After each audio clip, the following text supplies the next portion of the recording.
नमस्कार साथियों, स्वागत है आपका अपने YouTube परिवार जीके विद एसआर सर में। साथियों, हम भारतीय राज्य व्यवस्था का अध्ययन कर रहे थे। भारतीय राज्य व्यवस्था में हमने मौलिक अधिकारों की शुरुआत करी थी साथियों, और हमने मौलिक अधिकारों में सबसे पहले समानता के अधिकार को समाप्त करा। आज की क्लास में हम शुरुआत करेंगे स्वतंत्रता के अधिकार की। साथियों, कौन से अधिकार की शुरुआत करने वाले हैं हम? स्वतंत्रता का अधिकार। स्वतंत्रता का अधिकार आज हम जानेंगे साथियों विस्तृत तौर पे कि स्वतंत्रता का अधिकार है क्या। मतलब हमारे देश में, अगर हम भारत में रहते हैं तो भारतीय नागरिकों को कौन सी स्वतंत्रताएं प्राप्त है। आप क्या क्या कर सकते हो, आपको क्या क्या बोलने की, आपको बोलने की आजादी में आप क्या क्या कर सकते हो, आप क्या क्या प्रदर्शन कर सकते हो, आपको कौन से विषय में क्या क्या स्वतंत्रता है, इसके बारे में हम आज की क्लास में साथियों विस्तृत तौर पर चर्चा करेंगे। और आज हम शुरुआत करेंगे आर्टिकल 19 की। साथियों, किसकी शुरुआत करेंगे? आर्टिकल 19 की। कि भाई आर्टिकल 19 में क्या है। आर्टिकल 19 के कितने भाग है? आर्टिकल 19 के कितने भागों को हम कौन से भागों में बांटकर हम पढ़ेंगे कि भाई अगर हमने आर्टिकल 19 एक ए में हमने अगर जो भारतीय संविधान जब लागू हुआ था, मूल संविधान में कितनी स्वतंत्रता थी? 7 स्वतंत्रता थी। कितनी थी साथियों? 7 स्वतंत्रता। अब ये अगर मूल संविधान में 7 स्वतंत्रता थी और वर्तमान में कितनी स्वतंत्रता है, तो वर्तमान में है 6 साथियों। क्योंकि 7वीं स्वतंत्रता थी उसको 44वें संविधान संशोधन, 44वें संविधान संशोधन जो कब हुआ था? 1978 के 1978 में हुआ था। इसके माध्यम से क्या हुआ? 7वीं जो स्वतंत्रता का अधिकार था उसको हटा दिया। वो क्या था? संपत्ति अर्जित करने का अधिकार। क्या था साथियों? संपत्ति अर्जित करने का अधिकार। ये संपत्ति अर्जित करने का अधिकार कौन से अनुच्छेद में था साथियों? अनुच्छेद 19 एक। अनुच्छेद 19 का सब क्लोज एक का सब क्लोज एफ में था। क्या? संपत्ति अर्जित करने का अधिकार। इसको क्या करा साथियों? इसको हटा दिया गया था। किसके माध्यम से? 44वें संविधान संशोधन के माध्यम से। अब वर्तमान में भारतीय संविधान में कितनी स्वतंत्रता है? 19 एक में। अब देखो साथियों, सबसे पहले हमको यह समझना है कि 19 एक के कितने भाग है। सबसे पहली चीज आपको यह समझ में आनी चाहिए, 19 एक के कितने भाग है। अब देखो, मैं जितने भी यहाँ पे लिख रहा हूँ उसको एक बार आप समझना, उसके बाद में हम लिखेंगे इसको अच्छे से। बहुत बड़ा भाग है साथियों। अगर आपने भारतीय संविधान संविधान का 19 अनुच्छेद 19 और 21 जो जीवन जीने का अधिकार है, अगर भारतीय संविधान से ये बाहर निकाल दिया जाए दोनों के दोनों अनुच्छेद, तो भारत में क्या आ जाएगी? संपूर्ण तानाशाही आ जाएगी। क्या आ जाएगी? तानाशाही। तो आपको अब समझ में आ रहा होगा कि भारत में सबसे ज्यादा महत्वपूर्ण जो अनुच्छेद है वो कौन से हैं। अगर हम बात करें तो अनुच्छेद 19 और 21 ये भारत में सबसे ज्यादा महत्वपूर्ण अनुच्छेद है।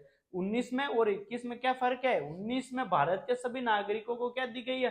स्वतंत्रता दी गई है। और 21 में जीवन जीने का अधिकार दिया गया है। तो हमें ये समझना। आप देखो 19 को कैसे समझना है आपको।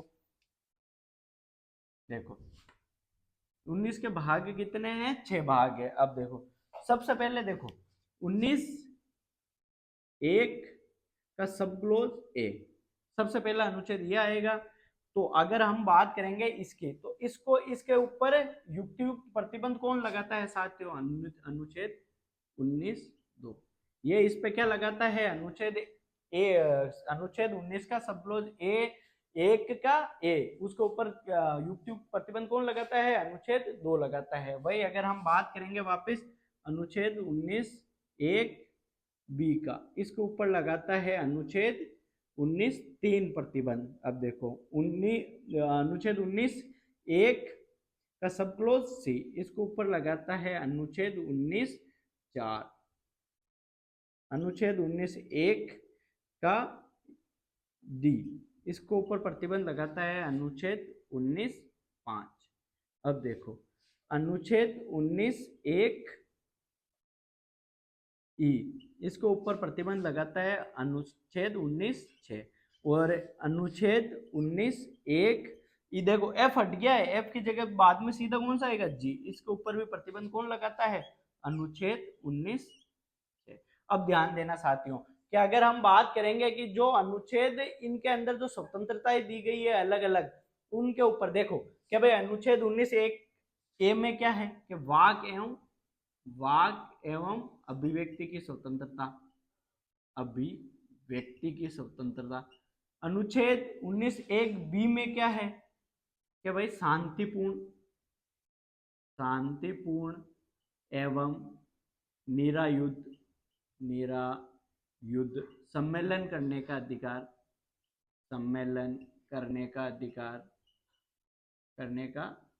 ये किस में है? अनुच्छेद 19(1)(b) में है। अब देखो अनुच्छेद 19(1)(c) में क्या है? संगठन एवं संघ बनाने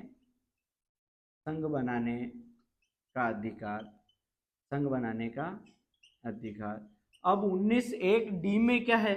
19(1)(d) में है भारत के किसी भी राज्य क्षेत्र में क्या है? अबाध रूप से संचरण करने का अधिकार। मतलब भारत के किसी भी जगह पर आप निर्बाध रूप से क्या कर सकते हो? घूम सकते हो। अगर हम 19(1)(e) की बात करें साथियों, अनुच्छेद 19(1)(e) की बात करें तो यह भारत के जो राज्य क्षेत्र के अंतर्गत कोई भी क्षेत्र आता है उसके ऊपर वहां पर किसी भी व्यक्ति को, मतलब किसी भी भारत के नागरिक को क्या है? निवास एवं बस जाने का अधिकार। निवास एवं अगर वो बसना चाहता है वहां पे तो बस सकता है, उसका अधिकार। और 19(1)(g) में है कि आप कोई भी वृत्ति, मतलब कोई भी वृत्ति या व्यवसाय या आप कोई भी कारोबार करना चाहते हो तो क्या है? उसकी स्वतंत्रता है। यह है इन सारे के सारे अनुच्छेद के मेजर पॉइंट। अब इनमें क्या क्या चीजें आती है वो तो हम पढ़ेंगे ही पढ़ेंगे कि भाई वाक एवं अभिव्यक्ति में कौन सी स्वतंत्रता है वो अपने न्यायालय ने डिफाइन करी है। इसके अंदर कितनी स्वतंत्रता दी गई है? 11 स्वतंत्रता दी गई है। मतलब हम एक एक चीज पढ़ेंगे कि भाई अगर प्रेस को स्वतंत्रता दी गई है, अगर हम और बात जानने का अधिकार दिया गया, मतदाता को सूचना का अधिकार दिया गया, चुप रहने का अधिकार दिया गया, या टीवी में विज्ञापन देने का अधिकार दिया गया, या अखबार पर पूर्ण प्रतिबंध लगाने का विरोध किया गया, या प्रदर्शन या विरोध करने का जो अधिकार दिया गया, या विदेश जाने का अधिकार दिया गया, फोन टेपिंग के विरुद्ध जो बातें की गई उनका अधिकार दिया गया। ये सारी चीजें साथियों किसके अंदर आएगी? वाक एवं अभिव्यक्ति के अंदर आएगी। हम सबसे पहले कौन सा अनुच्छेद पढ़ने वाले हैं? अनुच्छेद 19(1) कि भाई इसके अंदर क्या क्या है। अब वाक एवं अभिव्यक्ति में क्या क्या चीजें आती है ये सारी चीजें हम इसमें समझेंगे। अब देखो वाक एवं अभिव्यक्ति मतलब बोलने का अधिकार। अब आप क्या बोल सकते हो साथियों? देखो क्या हुआ कि जो आपने थोड़े दिन पहले एक अमृतपाल नाम का एक व्यक्ति का नाम सुना होगा जो कि पंजाब का निवासी था। उसने क्या करा कि भाई अपने वाक एवं अभिव्यक्ति के जो उस अनुच्छेद उसने क्या हुआ एक ही पढ़ा, अनुच्छेद जो 19(1)(a) ही पढ़ा। उसने सिर्फ यही पढ़ा कि हाँ मैं कुछ भी बोल सकता हूँ। उसने अनुच्छेद 19(2) नहीं पढ़ा। उसने अगर अनुच्छेद 19(2) पढ़ा होता तो वो ऐसी बातें नहीं करता। वो कहता है हम तो अलग देश करने की मांग करते हैं, हम खालसा का देश खालिस्तान बनाने की मांग करते हैं। ये सारी चीजें किसने बात करी थी? ये करी थी अमृतपाल ने। वो कहाँ गया?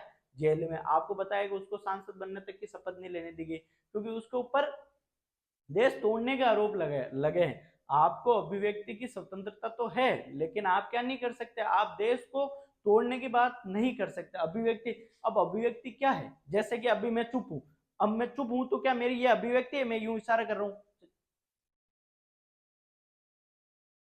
आप बिना बोले भी अपनी अभिव्यक्ति को प्रदर्शित कर सकते हो। वो कैसे? कि भाई आपने किसी को इशारा करा, आप क्या आपको लगता है आप किसी भी अपने जो हाव भाव है उसके माध्यम से आप किसी भी व्यक्ति की जो गरिमा है उसको ठेस पहुंचा सकते हो? साथियों ऐसा बिल्कुल आप कुछ भी नहीं कर सकते।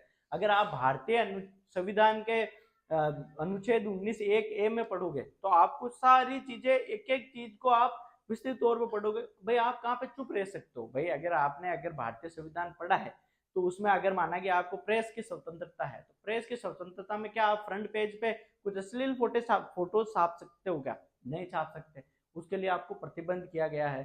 क्या आप अगर हमारे देश में रहते हो, मतलब आप भारत के निवासी हो, तो भारत के निवासी हो तो क्या आपको राष्ट्र ध्वज पहनाने का अधिकार है? सबसे पहले बात यह है कि आपको पता है जब हमारे 26 जनवरी या 15 अगस्त पे जब ध्वज पहनाता है तो जो जिस संस्था का हेड होता है, जो सरकारी संस्था है, उसका जो संस्था प्रधान होता है वही ही तिरंगा को फहराने की क्षमता रखता है। क्या हम और आप लोग क्या इस देश के नागरिक नहीं है? अगर हम देश के नागरिक हैं तो क्या हमें झंडा फहराने का अधिकार नहीं है? साथियों 2004 से पहले हमें झंडा फहराने का अधिकार नहीं था, लेकिन जो नवीन जिंदल बनाम भारत संघ का वाद हुआ था, कौन सा? नवीन नवीन जिंदल, नवीन जिंदल बनाम भारत संघ। यह बात कब हुआ था साथियों? 2004 में। इसके माध्यम से भाई आम नागरिकों को भी झंडा फहराने की वो अधिकार दे दिया। उससे पहले क्या था, ये कोड ऑफ कंडक्ट के अंदर आता था। मतलब अगर इनकी पूरी गाइडलाइन थी कि आप झंडा कौन पहना सकता है, कौन नहीं पहना सकता है। इसके माध्यम से फिर ये सुप्रीम कोर्ट में फेस गया और उसके बाद में इस वर्डिक्ट के माध्यम से सुप्रीम कोर्ट ने सबको दे दिया। अब देखो, क्या आपको जानने का अधिकार है? जैसे मैं देश का नागरिक हूँ, क्या मुझे जानने का अधिकार है कि भाई कहीं पे कोई सड़क बन रही है, तो वो सड़क कब तक बन जाएगी? फिर आपका मन में आएगा भाई तुझे क्या करना, वो जो अधिकारी बना रहा है उसको मतलब भाई मुझे क्या करना, मैं इस देश का नागरिक हूँ, क्या मैंने आपको चुना है, तो क्या मुझे ये जानने का अधिकार नहीं है कि भाई ये सड़क कब तक कंप्लीट होगी, या यहाँ पे कितना बजट आया, या और कोई चीज? देखो, आप जान सब कुछ सकते हो, लेकिन जो देश की गोपनीय जानकारी है या ऐसी कोई जानकारी जिससे देश के जो आंतरिक हित है वो प्रभावित होते हैं, वो जानकारी आप नहीं मांग सकते। सीधी बात यह है।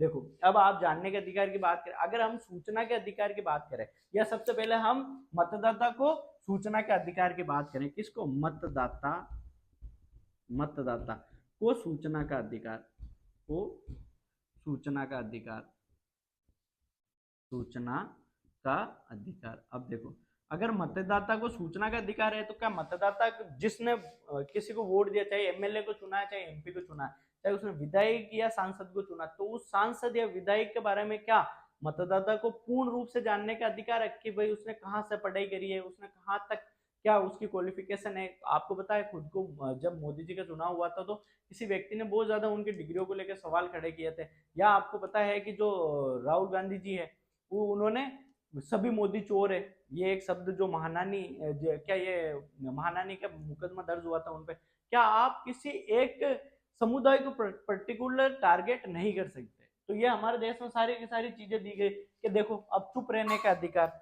अगर हम बात करें भाई चुप रहने का अधिकार, चुप रहने का अधिकार। अब भाई आप चुप रह सकते हो क्या? बिल्कुल चुप रह सकते हो। आपको पता है कि आप सिनेमा घरों में या कहीं पे जाते हो तो राष्ट्रगान बजता है, तो क्या आपको उसके साथ में राष्ट्रगान गाना जरूरी है क्या? अगर आपकी इच्छा हो तो आप गा सकते हो, अगर आपकी इच्छा हो तो नहीं गा सकते हो। ये कौन से, ये भी वर्डिक्ट आया था सुप्रीम कोर्ट के पास में, तो सुप्रीम कोर्ट ने ये केरल राज्य बनाम और एक और वो था, उसको अभी मैं याद आएगा तो बता दूंगा आपको, उसके माध्यम से दिया कि हाँ भाई आप चुप रह सकते हो। अब सूचना का अधिकार, इसके बाद हम बात करते हैं साथियों सूचना के अधिकार। देखो, सूचना का अधिकार कैसे, कि भाई अगर सबसे पहले सूचना के अधिकार की शुरुआत कहाँ से हुई थी साथियों? राजस्थान से हुई थी। राजस्थान में कहाँ पे? ब्यावर से, राजस्थान के ब्यावर से। अब ध्यान रखना, ब्यावर एक जिला बन गया है। ब्यावर में अरुणा रॉय, अरुणा रॉय के नेतृत्व में आंदोलन चला था। और ये कहाँ से शुरुआत हुई थी इसकी? चांद गेट से।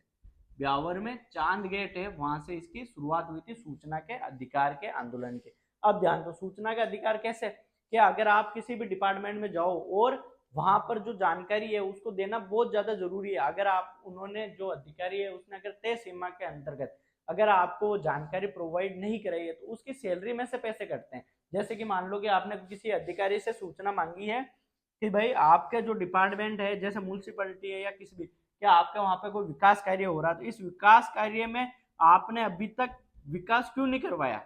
अब उसकी जानकारी मांगी है। अगर वो अधिकारी इसकी जानकारी तय सीमा पर नहीं दे पाता है तो वह उसकी सैलरी में से जो उनकी तनख्वाह है वो काटी जाती है साथियों। अगर हम बात करें अखबार की, अब देखो कि भाई अखबार, अखबार कि भाई अखबार के ऊपर आप पूर्ण रूप से क्या नहीं कर सकते? प्रतिबंध नहीं लगा सकते।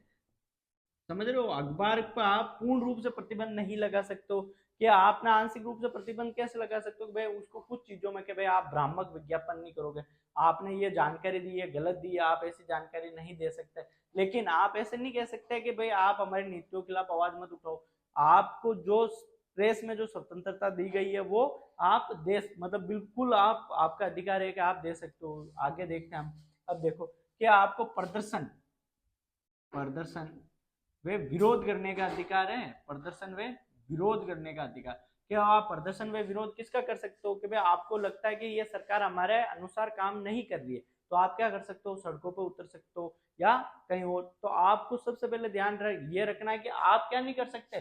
बंद नहीं करवा सकते किसी चीज को, बंद व हड़ताल नहीं कर सकते, बंद व हड़ताल नहीं कर सकते। इस चीज की आपको क्या नहीं है, स्वतंत्रता नहीं है। अब देखो ये प्रदर्शन व विरोध, अब ये कैसे है साथियों, देखो जब हमारे देश में किसान आंदोलन हो रहे थे, किसान आंदोलन जब तक वो पंजाब में उधर हो रहे थे या शांतिपूर्ण ढंग से वो बैठ के कर रहे थे, जब तक कोई प्रॉब्लम नहीं, लेकिन वो जब दिल्ली में प्रवेश करने वाले थे तो सरकार ने क्या कर दिया, ये एक ऑर्डर जारी कर दिया। ऑर्डर क्या, अध्यादेश। अब वो क्या नहीं कर सकते कि भाई वो इसके अंदर जो दिल्ली के अंदर प्रवेश नहीं कर सकते। दिल्ली में प्रवेश क्यों नहीं कर सकते, क्योंकि वहां पर शांति व्यवस्था बनाने का उनको खुद को पूर्ण अधिकार है। अगर वो उन शांति व्यवस्था को भंग करते हैं तो किसकी प्रॉब्लम होगी, हमारे देश की प्रॉब्लम होगी, वहां पर रहने वाले नागरिकों को होगी।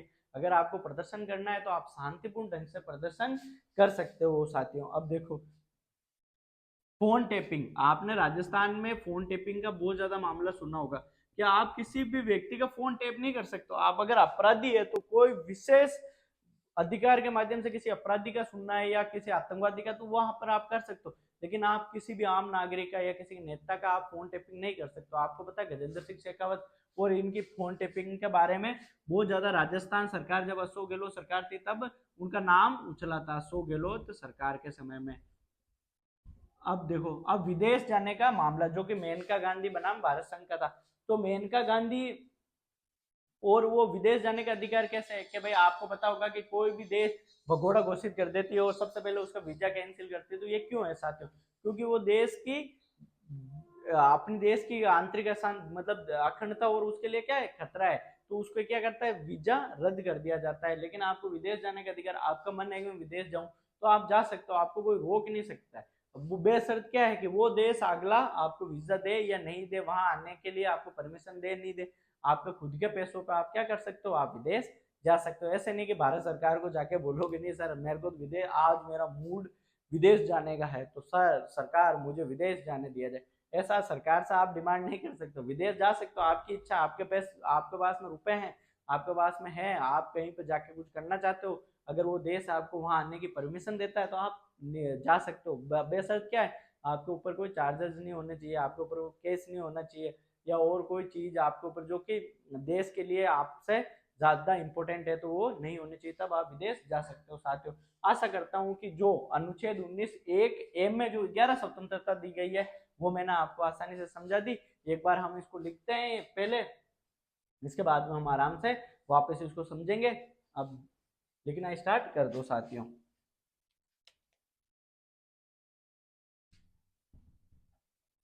आशा करता हूँ आपको ये सारी चीजें समझ में आ रही होगी। देखो ये मैंने जो समझाया है साथियों, हर कोई आपको ये नहीं समझाएगा, मैंने आपको बेसिक से एक एक चीज को समझाया है साथियों। ये सारी चीजें या तो आप ऐसे ही छोड़ दोगे या फिर वहां जब एग्जाम में बैठोगे साथियों, जब आपके दिमाग में ये सारी चीजें पड़ी हुई, वो दिमाग में कब आएगी, जब आपने इनको व्यवहारिक नॉलेज से पढ़ा होगा कि भाई हाँ, कि हाँ एक एक उदाहरण, आपको सारी चीजें याद कैसे आएगी। आप सोचो अगर आप आंकड़े रटना बैठोगे तो आपको लगता है आप कभी पूरे आंकड़ों को रट पाओगे, ऐसा कभी पॉसिबल नहीं है साथियों। इसके लिए आपको क्या करना है, सबसे पहले आपको एक एक चीज को पढ़ना है। देखो 19 में क्या है, वाक एवं स्वतंत्रता का अधिकार, यह किसमें है, 19 में। अब देखो इसमें क्या क्या चीजें है साथियों, अब लिखना स्टार्ट कर दो। मूलतः मूलतः संविधान, मूलतः संविधान में 7 स्वतंत्रता, 7 स्वतंत्रताओं का उल्लेख, 7 स्वतंत्रताओं का उल्लेख था, किंतु 44वें संविधान, ये से का मतलब है साथियों संविधान संशोधन के माध्यम से,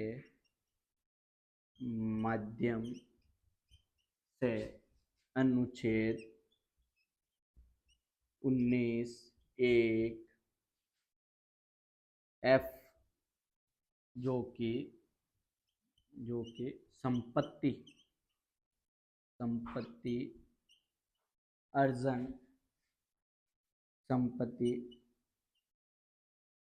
अर्जन का संपत्ति अर्जन की स्वतंत्रता की स्वतंत्रता थी, जिसे हटाया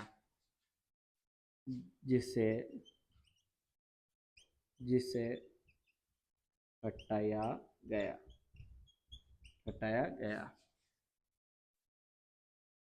अनुच्छेद 19(1) में 6 स्वतंत्रता दी गई है। कितनी स्वतंत्रता है साथियों? 19(1) में 6 स्वतंत्रता दी गई है। शेष अनुच्छेद 19(2) से 6 तक इन पर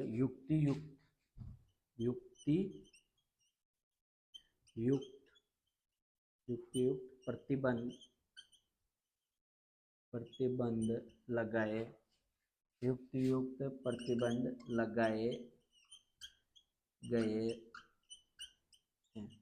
लगाए गए हैं। लिखो साथियों इनको जल्दी से एक बार, इसके बाद में हम आगे अनुच्छेद 19(1) ए में क्या है, अनुच्छेद 19(1) बी में क्या है, सी में क्या है, डी में क्या है, ई में क्या है और जी में क्या है, ये पढ़ेंगे। उसके बाद में हम शुरुआत करेंगे वापस 19(1) ए की शुरुआत करेंगे कि भाई 19(1) ए में क्या है। जल्दी से लिखो।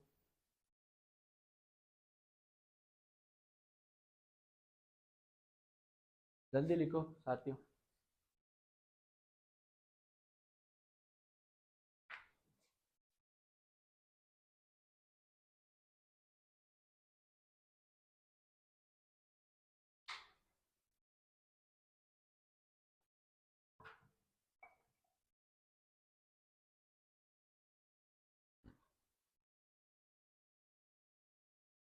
जल्दी लिख लो। देखो मूलतः संविधान में कितनी स्वतंत्रताओं का उल्लेख है? 7 स्वतंत्रता का उल्लेख था। 7वीं स्वतंत्रता कौन सी थी? संपत्ति अर्जन करने की स्वतंत्रता थी, जिसे 44वें संविधान संशोधन 1978, यहाँ पे 1978 लिख लेना आप, 1978 के माध्यम से हटाया गया। 19(1) में कितनी, अब वर्तमान में कितनी स्वतंत्रता का उल्लेख है? 6 स्वतंत्रता का उल्लेख है। शेष अनुच्छेद 19(2) से 6 तक इन पर युक्तियुक्त प्रतिबंध लगाए गए हैं। किन पर? जो 6 स्वतंत्रता दी गई है उन पर। ऐसे नहीं कि आपके जो मन में आए आप वो कर सकते हो। लिख लिया होगा? जल्दी से लिखो एक बार।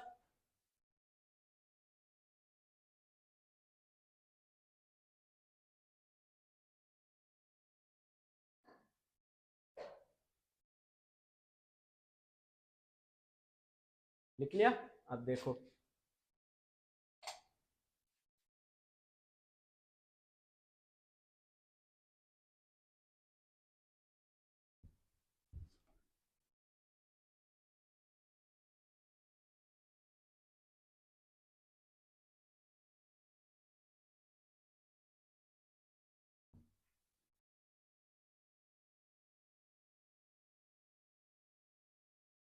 19(1) का सब क्लोज ए, 19(1) का सब क्लोज 1, इसमें क्या दिया गया है?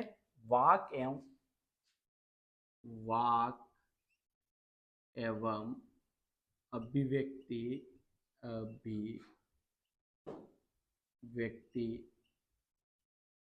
वाक एवं अभिव्यक्ति की स्वतंत्रता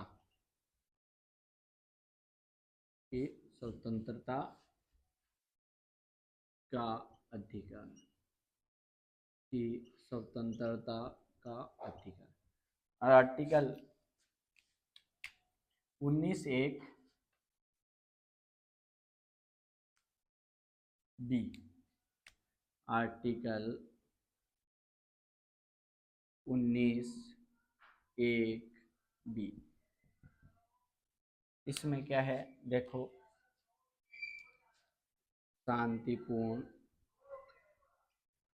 शांतिपूर्ण एवं निरायुध, शांतिपूर्ण एवं निरायुध सम्मेलन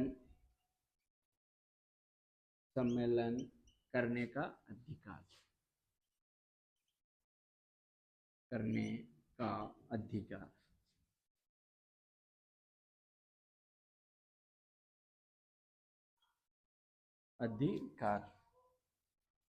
आर्टिकल 19(1)(c),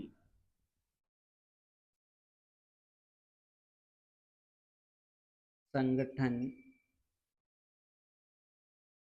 एवं संघ बनाने का अधिकार।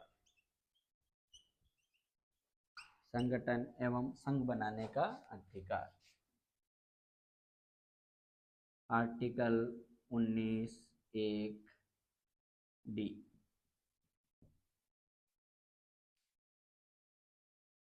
भारत के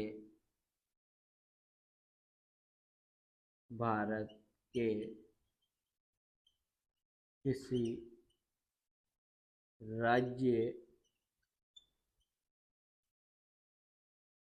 क्षेत्र में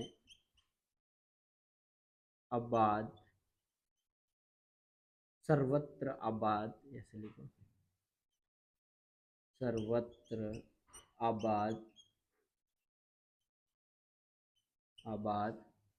संचरण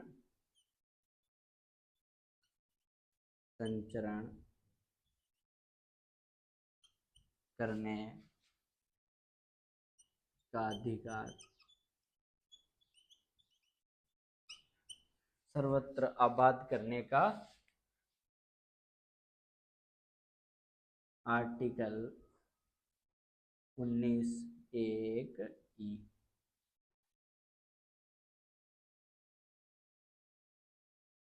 इसमें क्या दिया गया है साथियों, भारत के किसी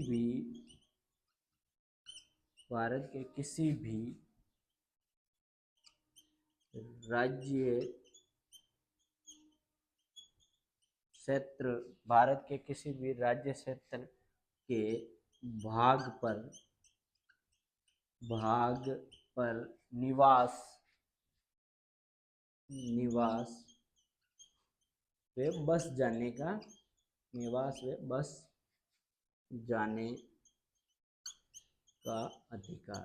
जाने का अधिकार। लिखो इसको जल्दी से, एक और बाकी है उसको लिखवाते हैं फिर। आर्टिकल 19(1)(g) के बारे में। आर्टिकल 19(1)(a) में क्या है, वाक एवं अभिव्यक्ति की स्वतंत्रता का अधिकार। आर्टिकल 19(1)(b) में क्या है, शांतिपूर्ण एवं निरायुध सम्मेलन करने का अधिकार। आर्टिकल 19(1)(c) में क्या है, संगठन एवं संघ बनाने का अधिकार। आर्टिकल 19(1)(d) में क्या है, भारत के किसी राज्य क्षेत्र में सर्वत्र आबाद रूप से संचरण करने का अधिकार। आर्टिकल 19(1)(e) में क्या है, भारत के किसी भी राज्य क्षेत्र के भाग पर निवास व बस जाने का अधिकार। ये जल्दी से लिखो, इसके बाद में एक और वाक्य उसको लिखते हैं, जल्दी लिखो।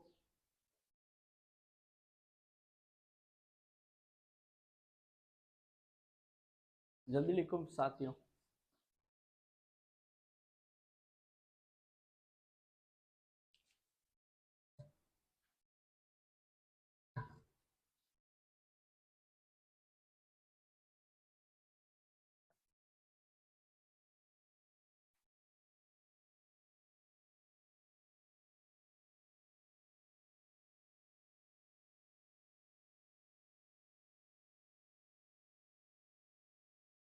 याद करना है, अब याद कैसे करना है, अब देखो।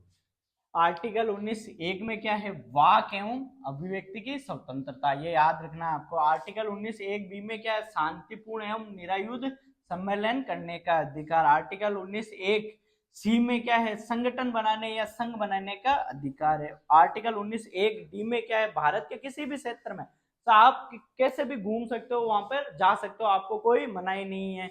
आर्टिकल 19(1)ई में क्या है कि भारत के किसी भी राज्य क्षेत्र के किसी भी भाग पर आप क्या कर सकते हो, निवास कर सकते हो और बस जा सकते हो, मतलब वहां पर रहने लग जा सकते हो। एक बार लिख लो इसको जल्दी से, इसके बाद में हम आगे बात करते हैं।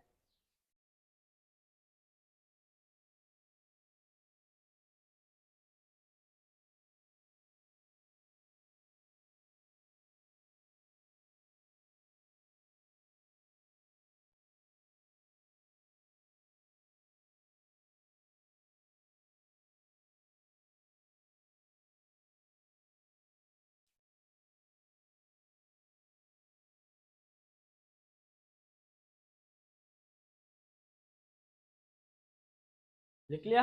अब देखो आर्टिकल 19(1)जी के बारे में।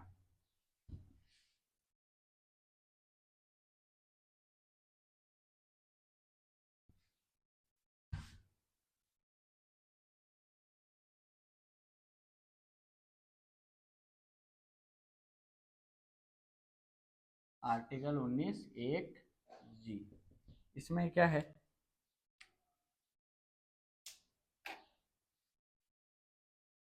कोई भी वृत्ति या व्यवसाय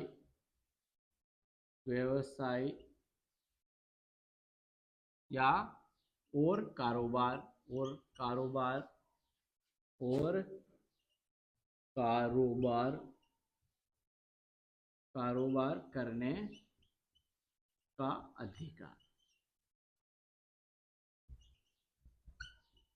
करने का अधिकार, आर्टिकल 19(1)जी में क्या है, कोई भी वृत्ति हो या व्यवसाय हो और कारोबार करने का अधिकार किसमें है, आर्टिकल 19(1)जी में है। लिखो इसको जल्दी से।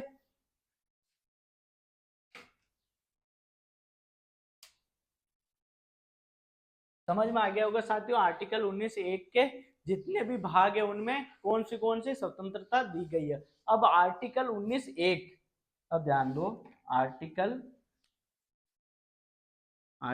19(1)(ए), इसमें क्या है, वाक एवं अभिव्यक्ति। इसमें कितनी स्वतंत्रताओं का उल्लेख है साथियों, 11 स्वतंत्रताओं का उल्लेख है।